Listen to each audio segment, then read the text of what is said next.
Welcome to Sales Training for Podcasters, the podcast designed to better your sales process. We'll be sharing tools, tips, and techniques, whether you love sales or hate sales. If you've got a product or service to sell and a podcast, you've come to the right place.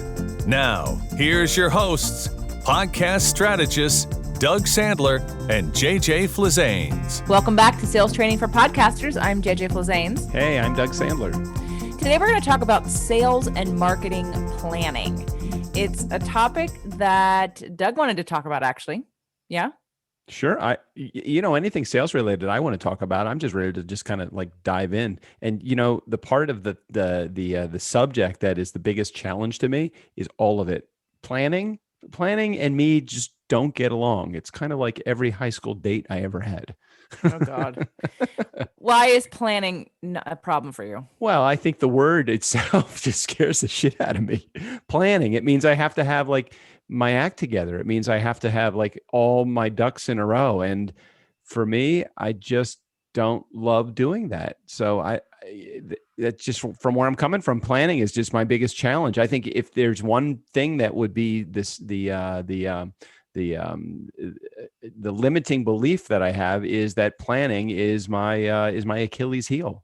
Did your father not plan? I was planned, if that was the question. No, your father had a sales training business. Did he not plan? I mean, It had to be part of growing up. Did he shoot from his hip all the time? No, never. And I think that when you have a system in place, it's great. It's getting yourself into a position where you can actually put a system in place. So the planning part in the initial phases of growing a business are really challenging because you don't know the things that work and that don't work. Now that I have a business that is running under its own steam, what's great about it is I do a lot less planning now. I rely more upon the systems. So I know there's a difference between planning and the systems. You still have to have plans when to use the parts of your system that are most, efficient to be used at a certain time. But for me, just the whole idea of getting my training wheels off and digging in and building that system, that was hard. And the planning part, oh God, planning a marketing calendar, planning like, okay, now I can plan my day and that's something I'm good at. But the thing that you are really good at, which I've seen you do over and over and over again, is just have this long-term vision that just, kicks butt. And I'm still challenged by having a long-term plan, which is why I tend to align myself with you, and people that do what you do so well, which is you're really a very good strategist, a very good planner. Well, there is a difference. Thank you for that. There's a difference between strategy and planning, right? I have a strategy that's in my head. And I think sometimes a lot of people have the same sort of vision, but if you don't put it down on paper and sort of make a plan, it can get overwhelming and things can get left behind and it can cause undue stress. I'm going to call bullshit on the I'm not a good planner and I don't know how to plan. When you're just starting out in business, because here's the thing, we as podcast coaches, and there are coaches that have all different points of view in how you should start, quote unquote, should start, right? And I take a different position that if you're in business already and it's a very successful business and your podcast is only just another extension of that business, and go ahead and build your podcast around the already successful business that you have. If you want to grow and expand in business and change your products or services or move in a new direction or test yourself out in the world in a new market, then you have to start honoring what you want and how you want to show up in the world and how you want to test that so that you can allow sort of, feedback and results, if you will, or lack of results. Like part of being an entrepreneur is always testing. So I'm just going to call bullshit on the I don't know what I'm going to sell, therefore I can't plan. I'm going to say no, you have to, because you have to get up every day and decide to do something. Okay. All right. Well, what's interesting about what you're saying is that me, and you've heard me help strategize and work through a process with many of the people that are in not only our mastermind, but anybody that I've been coaching. And my solution maybe isn't the best one for everybody, but it's the one that really seems to work for me because it's the one that most people just don't do. And that is take action. I don't even care if it's incorrect action. The fact that you're moving oftentimes is much better than the state of inertia. And I know you probably cringe every time I say that when somebody's on a coaching. Every time. I know. But for me, that's kind of enabled me to get beyond the lack of planning or the fact that I have not in the past been a great planner. Now, I know that in order to stay in business, I know sales have to come in the door for me. And so for me, my action always comes back to those processes that I go through in order to do that. It might be something like going back to my list and working a part of my list that I think would be really key in introducing a new product to them. Or it might be in prospecting, or it might be in following up. I find that when I'm having a challenge with results, it comes down to, well, I'm not taking enough of I'm not doing enough of the activities that are required in bringing business in the door, which might be that third follow-up or that fourth follow-up. So I know the words just take action make you cringe, and I'm not saying do it without any kind of purpose, but I think taking action is much better than getting ready to take action. Oh, fuck. I hate getting ready to take action. People that tell me, well, I'm waiting for such and such to take place. That just really that fries my fritters. I don't like that because that's like a cop-out. I'm not taking action because I'm waiting for my website to be done. I'm waiting for my marketing plan to be done. I'm waiting so I understand how to work Kajabi. I'm waiting for all of these things. And that to me, that irritates me to the nth degree. I'll get off my soapbox now. Thanks. I don't disagree with you on that. And we'll do another show on that entire process, because the reason I cringe is because it's not the right advice for everybody. And it isn't even actually, Doug, the right advice for you.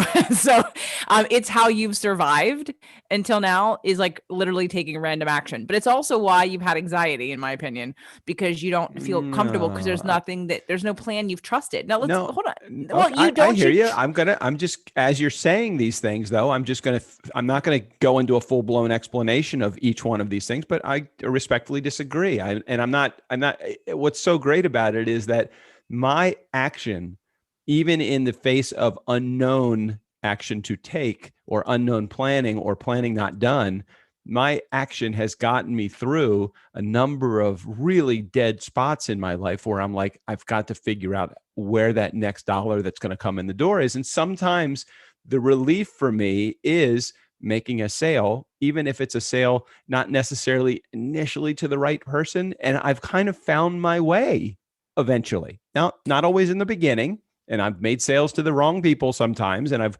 wanted to fire clients sometimes, but I feel like taking action for me, I don't think it's related to anxiety for me. Oh my God, it totally is. Let's look at just what's going on right now. And guys, the reason why we're sharing this banter with you is because you're going to come in on one side or the other. And I think that this is important for you to hear this conversation. And that's why I haven't stopped us from having it, because we represent different parts and pieces. And you don't have to agree with me or with Doug. You can disagree with both of us for all I care. But it's being able to see a different point of view if you're stuck. Now, hold on a second. You claim you don't plan. Well, but we do this though? Can we take just for the sake of having this conversation, and maybe I get the wrong vibe when you say it causes anxiety for you. Anxiety let's say it does create anxiety. Can we just take that out for a moment? Because that's not the reason why I don't want to just take action over being inactive. Remember, I said that this show is going to have to include personal development. Yeah. Because the reason why anyone does anything, the reason why you want more money, the reason why you want more clients, the reason why you do anything or want anything, well, let's forget do. The reason why you want anything is because you think you'll feel better when you have it.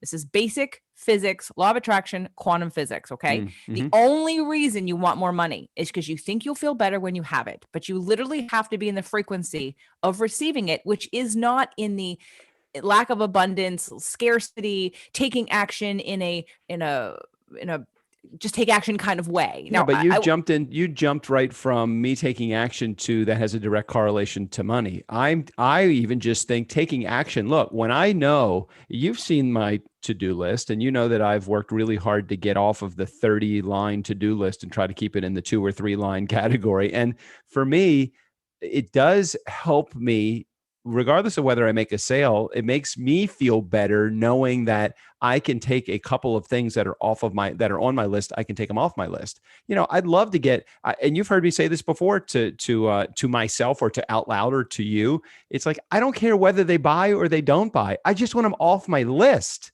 Don't give me a maybe. The maybes are the worst ones ever. No's are great, off my list. Yeses are wonderful, money in the bank and a client. The maybes, the chasing, that to me is bad. So I'm not necessarily looking to always make a sale. Yes, that is the long-term gain of positive or of action of any kind. But at the same time, it's like, I just want to get this task accomplished so I can get them off of my list. Is that, I don't see that as an anxiety. Yeah, it totally is. Because who cares? Who cares if they're on the list? Let them be on the list. Who cares if the list is 6 pages long? That's a whole nother conversation we'll have on a different episode. Yeah. Okay. About anxiety, because the fact that you're doing something just to get them off your list to feel better is anxiety driven. Well, come on, but everything that we do is either to what were the things that you said? The only reason why you want what you want is because you think you'll feel better when you have it. Okay, so. And what you're saying is feel better now and the desired result will come that you want. Well, it will be leveraged more easily. You'll be in A, receiving mode, and B, you'll have the result that you really want. The only reason why you want more money or you want those things off your list is to feel better, but you don't have to get the things off your list to feel better. So I don't want to go too far down the rabbit hole. All right. You guys can all go to Spirit, Purpose, and Energy to hear any of the shows about this kind of stuff. We will talk about it because it has to be talked about because of your sales energy. And when it comes to selling and when it comes to prospecting, when it comes to relationships, when it comes to interviews or guest to client strategies, or you're meeting with a new client for the first time, the energy behind what you say and what you do has more of an impact than what you say and what you do. I will agree with you to the degree that it's interesting when I do make a sale and I do feel that winning side, like, oh, this is great. I feel really good. I tend to make more than one sale at a time. Sales tend to come in groups of 3, 4, 5. They don't just come one and then you get 17 no's after that, because exactly what you just said, that energy that you put out, it's like, my dad always used to say, sales is something that you need to act or you need to be, or have the mindset of I'm independently wealthy and I don't need the money, because that is the mindset that actually will bring in many, many more sales and put you in the right frame of mind to bring in more sales than if you approach this with, I need to make this sale. That's one thing. And the other thing is that most people, the challenge is when you, especially for those that are listening that are brand new in business or brand new at selling for your company or a company, the challenge is that, you want so desperately to make a sale that energy is coming across to whoever is across the table from you or across that Zoom call from you. Yeah. And we're going to also have to do a show on mindset, because again, it can be, if you have mind equals emotion, and it's about the feelings, not about the thinking. The thinking has to influence the energy, which is your emotions. So just want to be able to make sure down the line, we will talk about that, because you can go and be like and again, no disrespect, I love Tony Robbins, but when you force yourself into, let's say, thinking or saying something or affirming something, but you actually don't believe it, your energy is the opposite of what you think you're trying to think. So anyway, we'll get to that as we head more into sales training. Today's show is about the planning. And I want to say up front, again, why we've had this entire conversation up until this point, whether it annoyed you or enlightened you or entertained you, it's because everyone approaches planning differently. And here's the balance of why it's beneficial for you and why it's kind of necessary. Do you have to do it? Of course not. You can do what Doug's done. You can get by with shooting from the hip, but at some point you're tired. At some point when you plan, it doesn't have to be that the plan you're on is exactly what's going to happen, because you don't know. You never know. Yeah. It's just having a direction. It's like getting in the car and driving a long distance and having options of which route to take. And you choose one, but if there's a detour and you hit a slow pocket, you're like, well, let's change it up and go this way instead. And hey, maybe let's stop overnight over here and take our time. And so it's the journey that's important, and being able to balance planning and structure with being in alignment and having intuitive hits about what to do next. I would agree with you that when you do plan and you do have what makes life so much easier, and you get yourself off of the hook of having to sit at a desk and work 24 hours a day, 7 days a week in hopes to make a sale. When you do have a plan, you give yourself permission to actually walk away from your desk when you want to. That has been, again, part of the benefit of working with you, has enabled me to be able to, okay, well, look, we've reached a pretty cool goal this year of putting, X amount of people into a mastermind that we have. I don't feel the pressure to, and I said this to you this morning, when your goal is more, that's a really bad goal to set, because when your goal is more, you're never finished working. And when you set a realistic or a lofty yet realistic goal, and you attain that goal, you're giving yourself permission through the planning process to actually walk away from your work and reward yourself. And I love that. That does benefit all of us when something like that happens. So let's just give you an example of the planning that we're talking about. It was actually surprisingly Doug's idea to do this show, because one of the things that we did in January is we had a little mastermind day of our own. The two of us, we went to a resort called Terranea in Palos Verdes, and we went to the spa, and we did all kinds of spa things, and we wore our robes, and we had champagne, and we were watching the ocean, and we were strategizing. I look damn good in a white terry cloth robe. Yeah, it was a very, very attractive photo that we probably shared on Instagram. What we did is we just planned out like the financial year, like what would we like to have happen? And honestly, it was only step one. It was only step one of what I'm going to consider a two-step process that I think is really important. And you and I didn't do that last year, but we are going to do it this year. So the first step was, what do I think I can sell? What are the products or programs that I'm going to offer, and what do I expect to get? And you can do this in a couple different ways, like a budget. You can do like a high budget, a low budget, and a medium budget. And you can say, well, for sure, here's the current clients I have. And I know if I make no more money no more clients, no more new people, but I keep everyone that I have, here's my current budget or my current low, what I'm going to bring in. And then you can do like the medium of like, well, if I market a little bit and if I just get a few more in each category, here's what it could look like.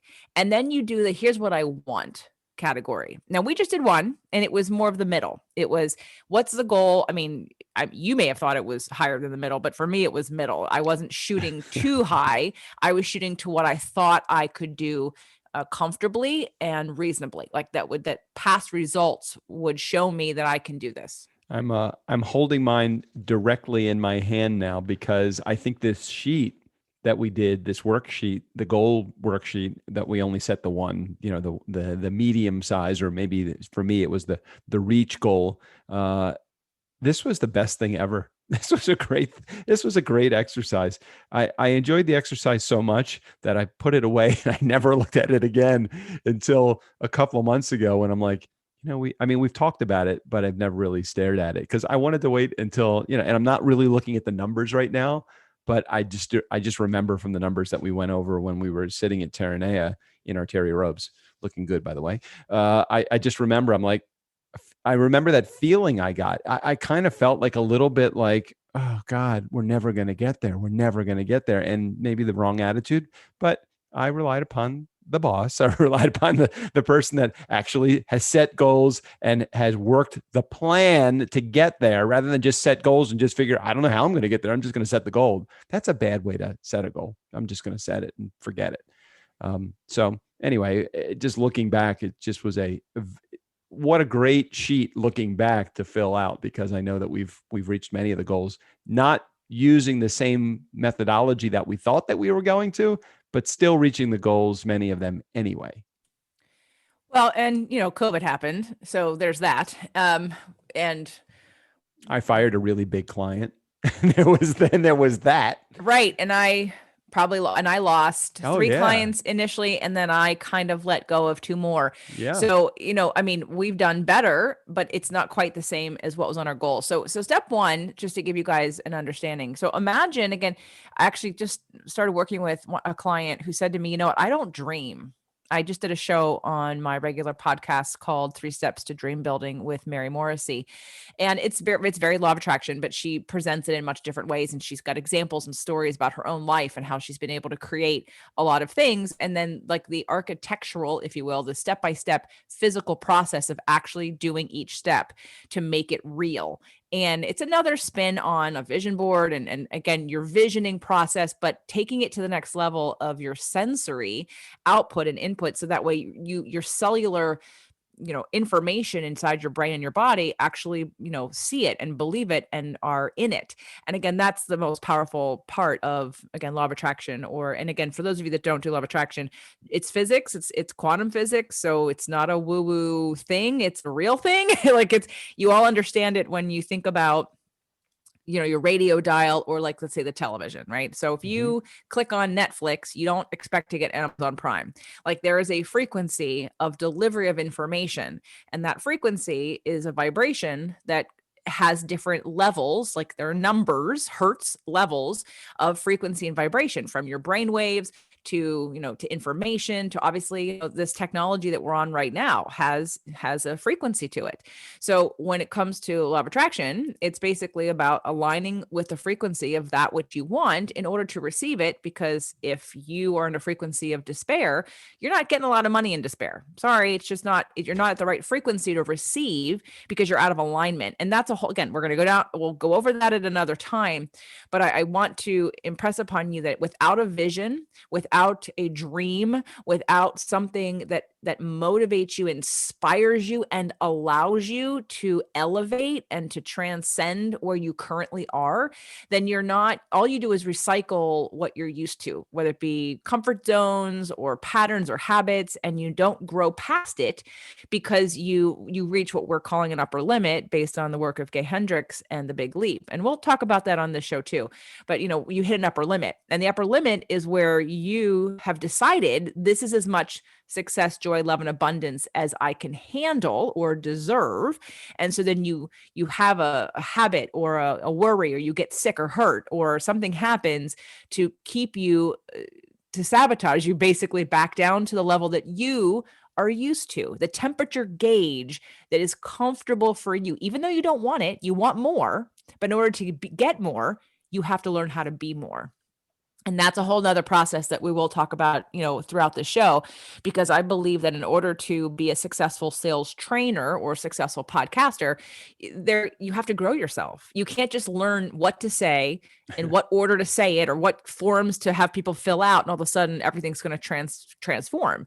You take you with you. And if you come into this game with this lack of self-respect or lack of confidence or anxiety or fear or nervous energy or desperation, that energy will really, it'll what do I want to say? It repels. It's not receiving, and it's not where you grow. It's where you stay stuck. So it's an important conversation that we will have, because to me, it is absolutely 100% part of succeeding in an authentic way in this game of sales training. Because the sales people that you don't like, you feel they're out of integrity. All they care about is the money. They are looking at you like a piece of meat. They just want your money, and you feel it, and you don't like it, and you don't want to be it. So in order to be different than that, you have to embody another level of appreciating and honoring what you offer to the world, and being able to feel confident and sure and grounded in what you're doing in life. So that way you attract the people who want to buy from you. And then when you do meet them, they're willing to give you money.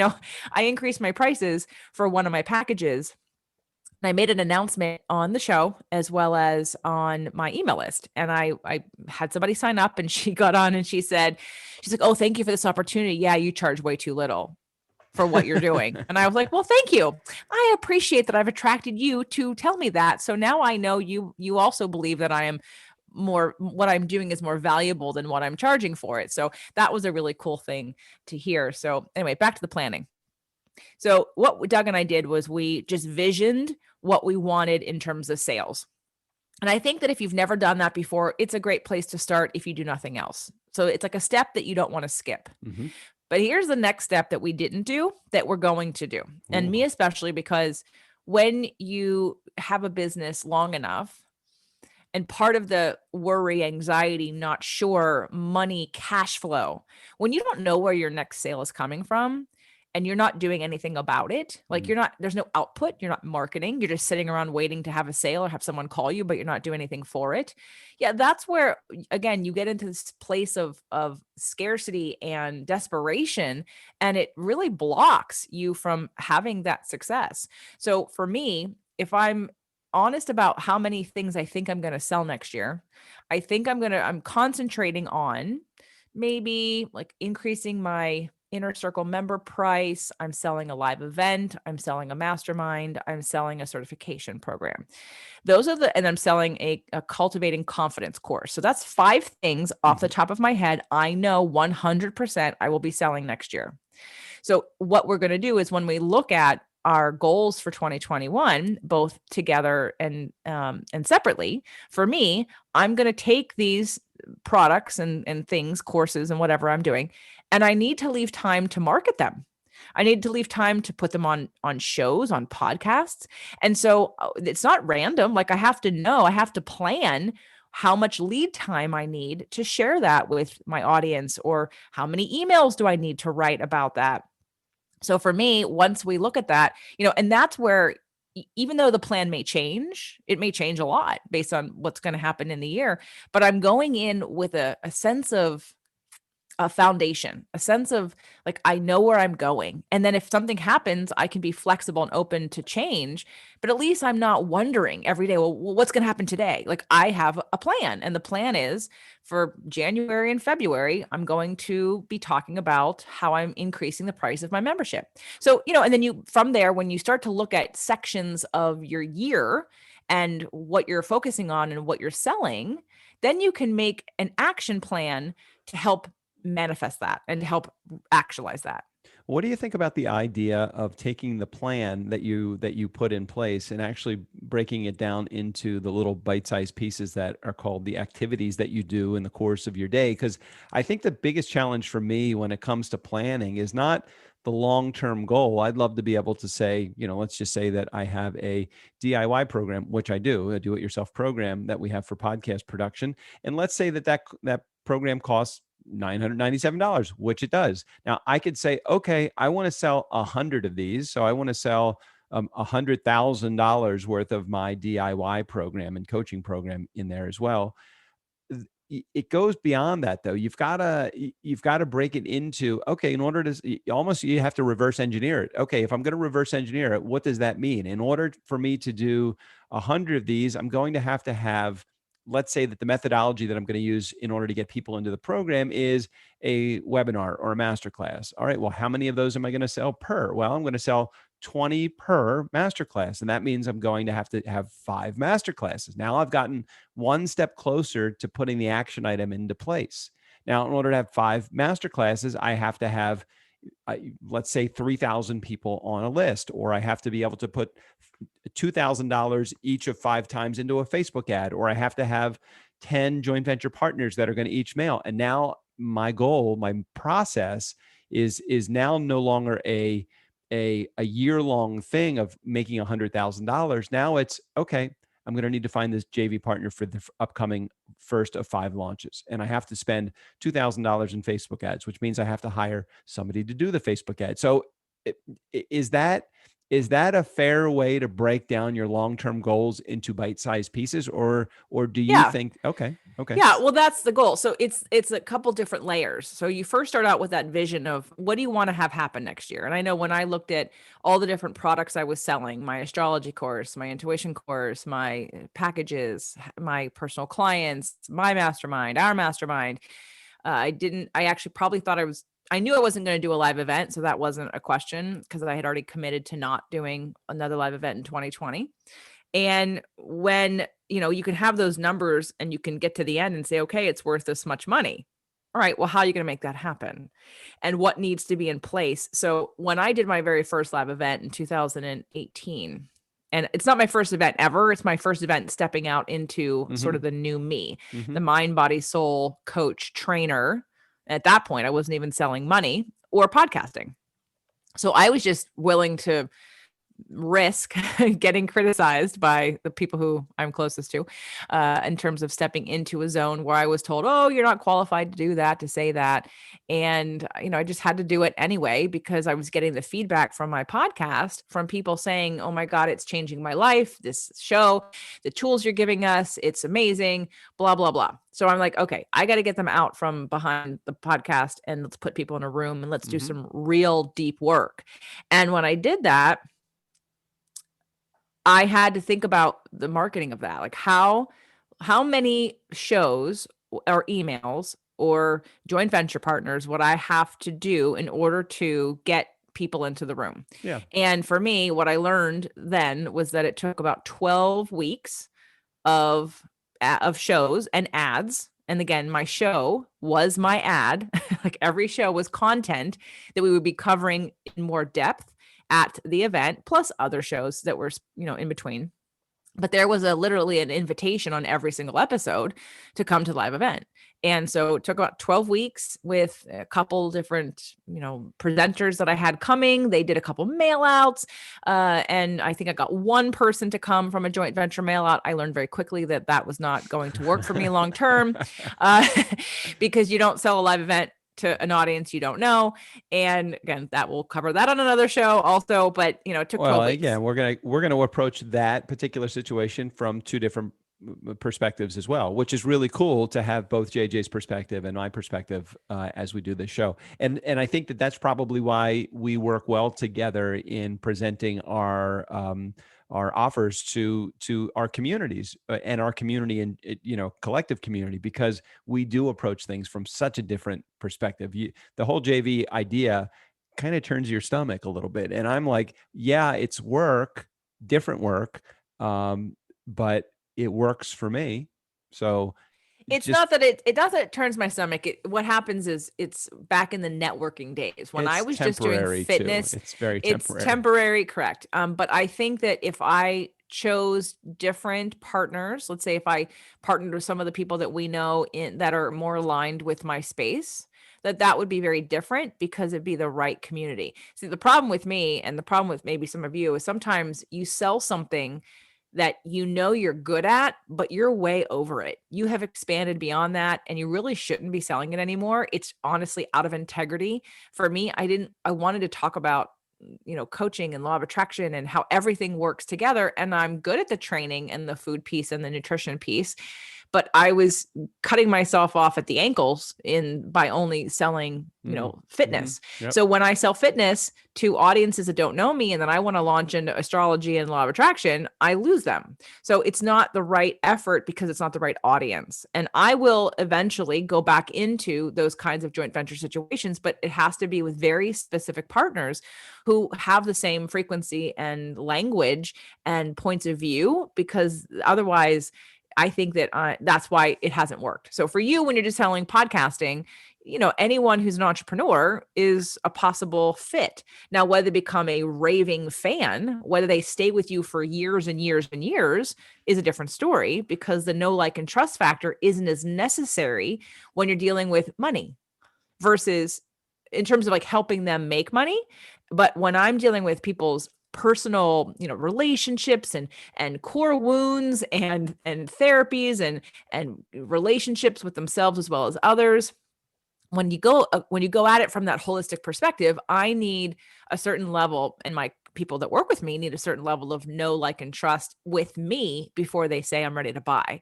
And so that's a longer game, which is why I've gotten better at this whole strategy piece, because I recognize that. But it's taken a long time to learn it. It's been very frustrating, but now it's extremely rewarding and extremely financially secure because of how it works. And that's our goal, is to help you guys do two things: to look at the long game and where you want to be, and to literally create your own economy. So that way you could just have an audience of people, or a list full of people, or whatever you want to have, a community of some kind, no matter where they are, that are people that will buy from you ongoingly.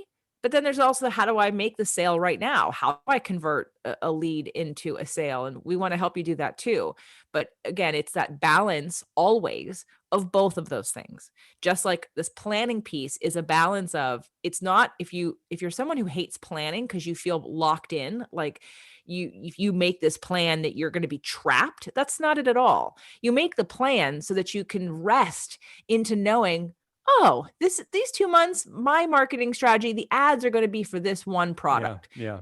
And then you don't have to worry about, oh my God, should I tell them about this now? When do I have to start talking about that? How much time do I need? And oh my God, do I need to sell that now? Because then you're in this anxious state of not having a plan. And the plan will help you relax into these action steps that you can take that have all been laid out for you. And again, it can change, you can be flexible. But if you have it just to start as a starting place, then I think you feel better knowing that you know what you're going to do next week. You know what you're going to talk about next week. You know what you're going to talk about 4 months from now. The other thing they have to keep in mind is that when you become a good planner, when you become a JJ Flizane's kind of planner, you begin to take, especially early on, when it's challenging for you because you're struggling with I'm not a good planner, I'm just an action taker, and that's okay too. You can be there also, but just keep in mind, action takers tend to sell transactions. Planners tend to sell relationships. And the beauty of selling, or the best part of a positive sale that lasts for much longer than one transaction, is that when you sell through planning, you sell through relationships, you sell that know, like, and trust factor, you sell for a lifetime. You get raving fans. You get people that hang on for a long time, that start answering questions for you on social media because they understand you, they know what you're all about. When you sell through just action, you get people that buy stuff, and that's great. And that will be for a temporary windfall, but it is not a great long-term approach to selling. And so, yes, I agree with JJ in that planning is much better for you when it comes to, you don't have as much stress in your life because you can take the pedal, you can take your foot off the pedal every once in a while because you have the plan working for you. And so don't think of transactions, think of relationships, think of planning. Well, and it's funny that you said at the beginning of the show that you're not a good planner, because you literally know when the next 3 sales training, or when the next ultimate podcast launch formulas are. When the next 3, or maybe even the whole year, right? Yeah. I mean, the joke with my, I know what's happening in the next 90 days. I just don't know what I'm having for breakfast today, or whatever it is. It's like, yeah, I kind of have the stuff that I have planned. And then I like to go back and fill in the gaps. And that's my flaw. My flaw is not giving myself that relaxation time, that regenerative time that you need, that planning will help provide to you. Mine is, let me go back in and backfill all of that downtime so that I can now take action during the downtime. And that's where I need to, hey, I'm not necessarily going to make any more sales or bring in any more revenue by being busy. The planning will take care of all of that for you.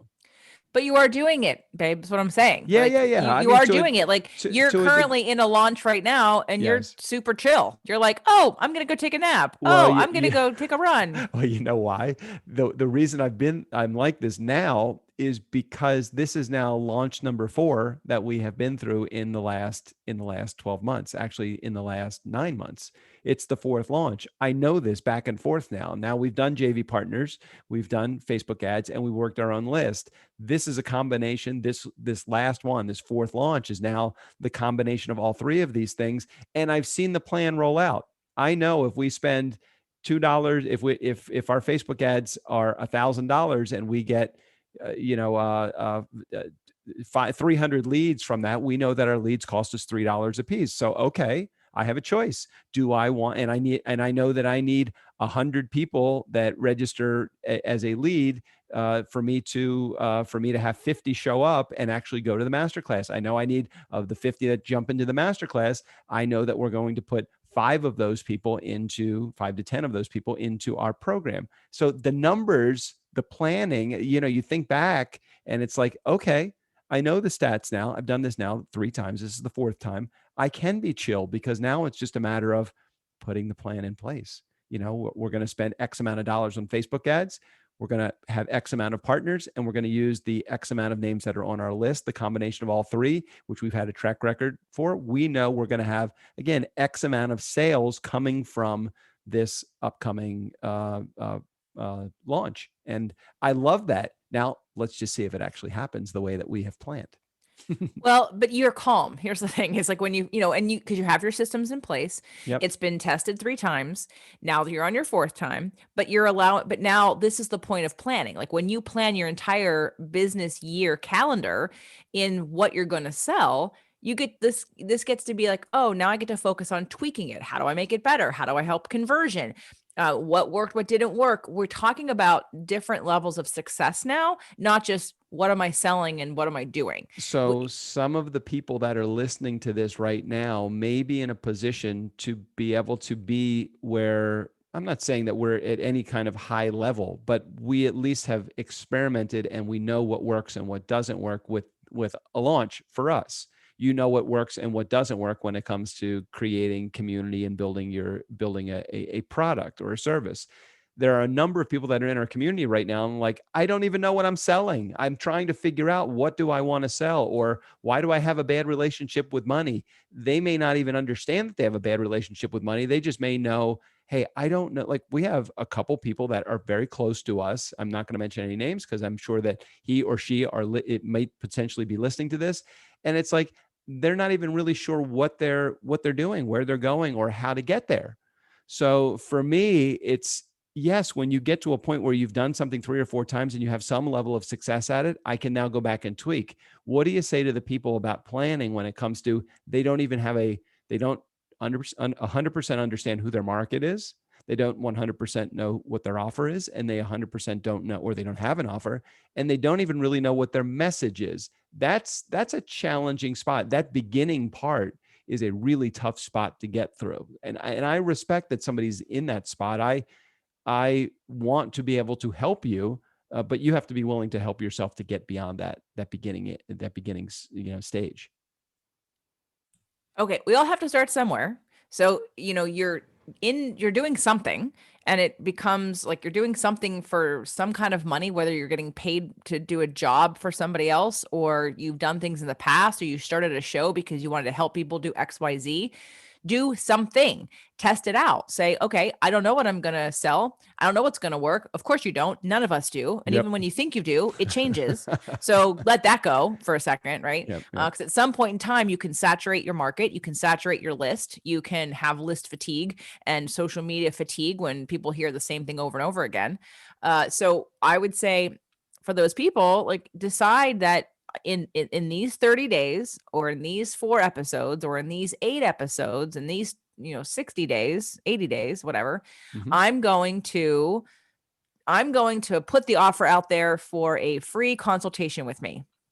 And I'm going to find different ways to showcase my coaching abilities by bringing people on the show and coaching them. Or I'm going to reach out and offer someone a free session and then ask for a testimonial that I can read on the show, because I've worked with them if no one's willing to come on the show. And if coaching isn't your thing, but you're selling something else, like, you have to start somewhere. That's what I'm saying. So if you don't have a plan financially of what you think you're going to sell, Mm-hmm. you have to have a plan about what you want to try to sell. Yeah, right? I agree. Well, what do you say to the person that's out there, or the people that are out there that are listening to this, and they came into this because they like the title, Sales Training for Podcasters, thinking that they're just trying to figure out what they want to offer, what their offer is going to be, how to even form their offer. Forget the system that they're going to what advice would you give to the person that's out there that just is struggling in that beginning stage? I'm not even sure what to offer a market that I'm hoping to gain on the other side of that. You know why that's a perfect question for me is because I launched Spirit, Purpose, and Energy with no products, nothing to sell them, no lead magnets, zero, nada, zilch. Okay. I had products and services for Fit to Love. I had personal training. I had books. But when I launched Spirit, Purpose, and Energy and I put it out there, I literally did it first and like just let it go because I thought, well, I don't got anything to sell them. So I'm just going to put it out there. Yeah. And then what happened was I got feedback. So how you decide what to sell is you need feedback from people who are listening to you, feedback from people who want to be around you, feedback from those you've already worked with that they might want more from you. You have to have a relationship with the people or the audience or the niche, if you will, of who you want to serve and get that feedback. I realized this last week, maybe, or 2 weeks ago.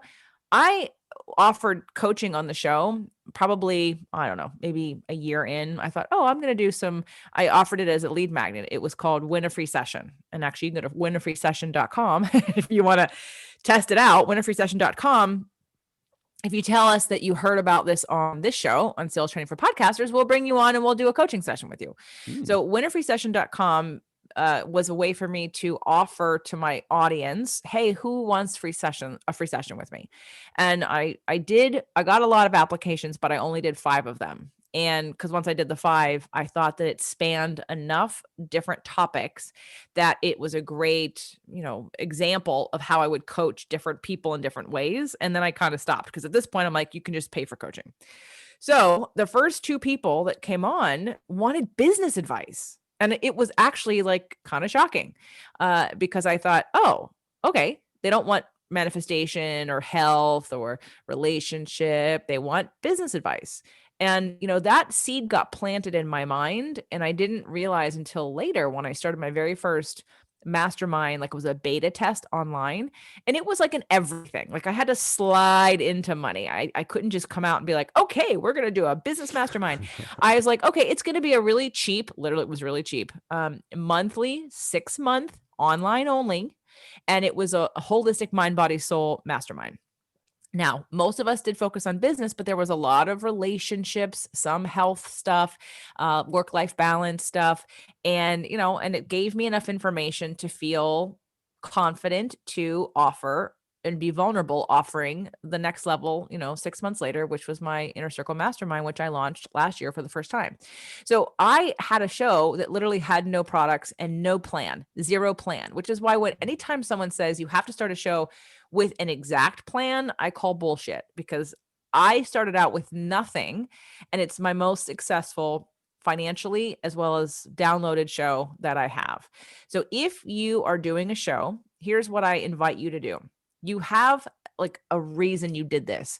My Spirit, Purpose, and Energy show was my Freedom Friday on the Fit to Love podcast. And it was my guilty pleasure day. It was my law of attraction, astrology, numerology, intuition, meditation, clairvoyance, all that kind of stuff show. So what was behind it for me was a lot of passion and excitement.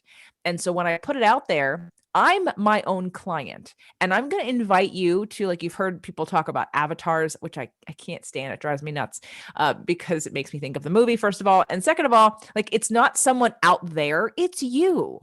It's you. What do you want to do? And what do you need support with? And so I was driving one day. I launched the show in 2016. So Spirit, Purpose, Energy, I believe, went up at the end of October or beginning of November 2016. By November, 1 month later, I had some feedback about the show. I had people listening to it because I put a lot of episodes up at one time. So also because I was repurposing it. And I just got an intuitive hit. I got an intuitive hit in November that said, hey, I wonder because I needed accountability and support around doing the activities, the actions, the exercises that would increase my own frequency to help me manifest more. So I thought, I wonder if other people would want to do that too. So I'm going to make a 30-day manifestation challenge. But before I share it, I'm going to test it. So I literally handpicked 9 people, friends of mine, and I put them in a Facebook group. And first I asked them, I said, do you want to do this with me? And they said, sure. And it was December of 2016. that we did this beta test, and I made 2 audios. I did 2 meditations that go with the group, and I gave them some instructions on what we're going to be doing and how we're doing it. And it worked well. And I launched the 30-day manifestation challenge, which I still have. It's a free manifestation challenge in January of 2017, which still is one of the hubs where I keep it very tight, that group. So I just want you to hear that I had the intuitive hit about, what do I need support on? What in this energy, in this show, in this, like we could do it here on Sales Training for Podcasters. We could think about, what do you and I need, or what would we like to have conversations about and accountability around, and create a group here for people who also want the same thing. Because ultimately your show is an extension of what you care about, hopefully, and the person who you're talking to also cares about that thing. So figure out what would light you up in terms of accountability and support, and offer it to other people, and then just test it out. I've heard you say that a number of times to people that are in our coaching program, and it is so true. You'll find that, what is it that drives you? What's that thing that lights you up? What is it that, when you get out of bed in the morning, when you put your feet on the ground and you're like, okay, I get to do this. If it's not something that you are like really enthusiastic about, any sign of adversity is going to blow you out of the water. And I would encourage you. I mean, I love doing what I do. I mean, I've created 1,100 episodes plus of the Nice Guys on Business podcast. And I'll tell you, although it may seem funny to those of you that are out there, some of those best episodes are the ones that I don't necessarily care that there is a financial attachment to or not to the Nice Guys on Business podcast. I just enjoy this environment so much, this podcasting environment, that I feel like, man, I literally get to get out of bed, come into my office, put my microphone in front of my face, and have great conversations with really interesting people. And yeah, there's money in there somewhere, but I didn't approach it with, I need to make money from this. I love doing it. If you don't have that in your life, if whatever you're doing right now is filled with a little bit of not because you have to sell something, but because you don't love doing what you do, I would encourage you, just like JJ has said many times to those that are in our coaching programs, it's like, what is it that lights you up? That's the thing that you really want to expand upon. So to recap on today's show, and to leave you with a couple action items that you can do and we can support you with. First and foremost, have a plan. Start to make a vision plan, not a vision board. I mean, you can do that too, but literally look at your year, or look at this year and look at, what did I do this year? What did I sell this year? How did I make money this year? And then make a plan for next year about what you'd like to sell, and whether you just do one that you'd like to do in kind of a medium way, which means it's not like I don't want you to think big. I want you to think practical too, because there's a couple different levels of manifestation. Yes, you can manifest big things when you get into the frequency of love and joy and freedom and detachment, of course, and being confident and all those things. But if you don't have a vehicle to help you get some of that, then you may not get there, because you don't have the structure in place to allow those things to come in, the infrastructure that's needed to really facilitate some of these things happening. So make a plan for next year. That's step one. Step two is to make a marketing plan with that in mind. So if for me, I was looking at last year and I thought I could sell, I don't know, a handful of starter packs, which are my 2-session starter packs, which would then lead into a handful of coaching clients. And I did a certain amount each month. All right. So then if that's what you're going to put on your plan, like each month, here's what I think I can attract or sell. Then you have to ask yourself, well, what marketing do I need to attract the people? Look, what's the funnel look like? How many people do I need to be in front of? How many shows do I need to put out? What topics do I need to be talking about to lead them through this funnel or through this sale? And then you're going to work backwards on those things. And that's step two, which is what Doug and I are going to do this year or this coming year, for our new plan, because again, I need it for me, because like I told you, I have 5 things in my business I'm focusing on. And in 12 months, that's like every 2 months, right? So already right there, it's like every 2 months. Not that you can't run a sale at the same time, right? You can be doing 2 things at one time, but you want to be clear in your marketing efforts and not waste time, and clear in your funnel building. If you can make it more efficient, then you can do that, versus if you're just always offering things and you're not giving value or content or leading people through an experience, then the likelihood is your conversion rate might not be as high. So those are the first 2 steps in the planning. If you have nothing and you're starting from scratch and you don't know what the hell you're doing, then make a plan about what you would like to provide for people, or what you would like to get. Like, let's say you're the listener. Well, where do you need help? What are you investing in right now? And then be able to do that for other people. And I'll invite you to a couple different offers. The first offer will be the win a free coaching session. I'm not really doing it. So when you go, if you decide you want to do that, I have like a little disclaimer that says I'm only doing it for people in my Inner Circle membership. That is true for my audiences everywhere else. If you, as a Sales Training for Podcasters listener, would like to win a free coaching session with Doug and I, feel free to fill that out and just make sure that we know that you're coming from Sales Training for Podcasters. So it's winafreesession.com, winafreesession.com. And then the next thing that I will say is, if you want to get a template for some of this stuff, we don't have it in a funnel yet.